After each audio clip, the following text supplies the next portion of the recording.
Hi friends, welcome to అత్తా కోడళ్ళ వంటిల్లు. చూశారు కదా, ఇది పాలకూర. ఇది మనం వేసిన పాలకూర. ఇది కట్ చేసుకొని పాలకూర పచ్చడి చేసుకుందాం. చాలా బాగుంటుంది. ఎక్కువ న్యూట్రిషన్ వాల్యూస్ ఉంటాయి. కట్ చేద్దాం.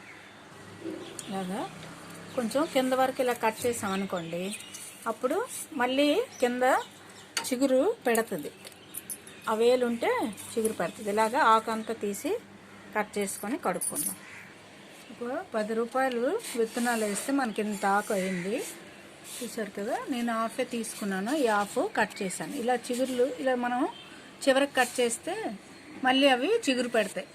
ఆకు మళ్ళీ అవుతుంది. ఇది ఇంకోసారికి పనికి వస్తుంది. తీసినాకు ఇక నీట్గా కడుక్కోవాలి. ఇప్పుడు పొయ్యి వెలిగించుకుందాం. పాన్ అంటే ఫ్రై పాన్ లాంటిది పెట్టుకోండి. ప్యాన్ పెట్టుకొని దీంట్లో ముందు ఒక 3 టేబుల్ స్పూన్లు, చూసారు కదా, నువ్వులు, సెస్మీ సీడ్స్ అంటాం కదా, నువ్వులు ఇలాగా బ్రౌన్ కలర్ వచ్చే వరకు వేయించుకోండి. టేస్ట్ బాగుంటుంది. ఒక బౌల్లోకి తీసుకుందాం. మళ్ళీ అదే పాన్ పెట్టుకొని ఒక స్పూను ఆయిల్ వేసుకుందాం.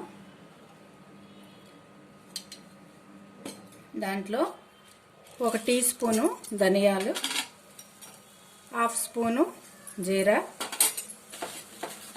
ఒక 5 ఎండుమిర్చి, అలాగే వెల్లుల్లిపాయలు కూడా ఒక 4 వేసుకోండి. రెమ్మలు కొంచెం చిదపకపోతే పేలుతాయి కదా, అందుకోసం ఒక 4 రెమ్మలు. ఇవి కూడా డ్రై రోస్ట్ చేసి నువ్వులు ఇవి ముందు మిక్సీలో పొడిలా చేసుకోవాలి. వేగాయి కదా, ఇవి కూడా పక్క తీసుకుందాం.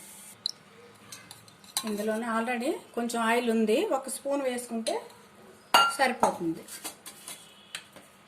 మనం తీసుకున్న పాలకూరని ఇలా వేసుకోండి. కొంచెం కట్ చేసుకుంటే వేసుకోండి.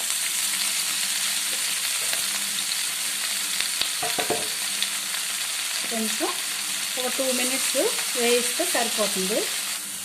పాలకూరలో కాల్షియము అధికంగా ఉంటుంది. ఏ విటమిన్ కూడా ఉంటుంది. ఆకుకూరల్లో ఏ విటమిన్ ఉంటుంది కదా, పిల్లలకి చాలా బాగుంటుంది. కాల్షియం అవి రావాలంటే మామూలుగా అయితే తినరు కదా. ఇలాగా పాలకూరని ఇలా పేస్ట్ చేశారనుకోండి పచ్చడిలాగా, నువ్వులు కూడా వేసాను కాబట్టి అందులో కూడా calcium, A vitamin, C vitamin ఉంటుంది. కొంచెం నెయ్యి వేసి అన్నంలో కలిపి పెట్టారంటే పిల్లలు తింటారు. పాలకూర వేగింది.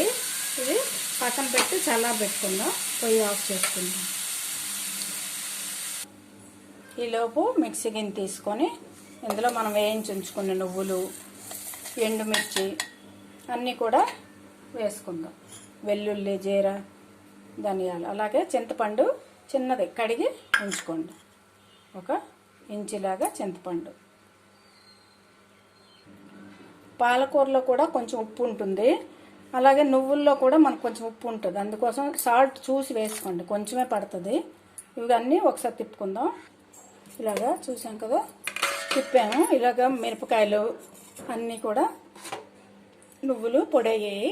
ఇందులో మనం తీసుకున్న పాలకూర వేసుకోవాలి. ఇలాగా తిప్పుకున్నాం కదా, ఇది ఒక బౌల్లోకి తీసుకుందాం. చూడండి కలర్ఫుల్గా ఎంత బాగుందో. చాలా న్యూట్రిషన్ ఉన్న పచ్చడి ఇది మనకు తయారైంది. కాల్షియం చాలా అధికంగా ఉంటుంది.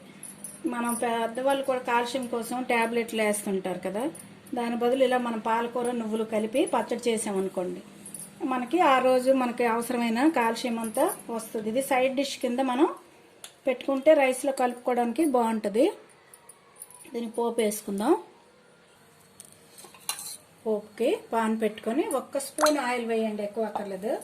ప్యాన్ పెట్టాం కదా, వేడెక్కుతుంది. అదే ప్యాన్ పెట్టుకుంటే చాలు. ఒక 1/2 స్పూన్ ఆవాలు, 1/2 స్పూన్ జీరా, 1 స్పూను మినప్పప్పు, మినపప్పు వేస్తే పంటికి తగులుతూ చాలా టేస్ట్గా ఉంటుంది పచ్చడి. మినపప్పు ఆవాలు వేగాయి కదా, ఇప్పుడు కొంచెం ఒక 4-5 రెమ్మలు కరివేపాకు వేసుకోండి.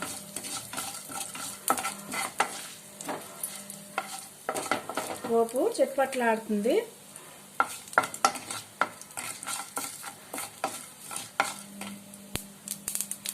పోపు వేగింది కదా, పొయ్యి ఆఫ్ చేసుకుందాం. ఈ పచ్చడిలో ఈ పోపు వేసుకోవాలి. ఇది 5 నిమిషాల్లో తయారైన పచ్చడి. చాలా టేస్ట్, న్యూట్రిషన్ ఉన్న పచ్చడి. మీరు కూడా ఇలా తయారు చేసుకోండి. ఇది టిఫిన్లకు కూడా, ఇడ్లీ దోశలోకి కూడా బాగుంటుంది. రైస్లోకి అయితే ఇంకా చాలా చాలా బాగుంటుంది. మీరు కూడా ఇలాగా ట్రై చేయండి. ఇలా పోపు వేసుకుందాం.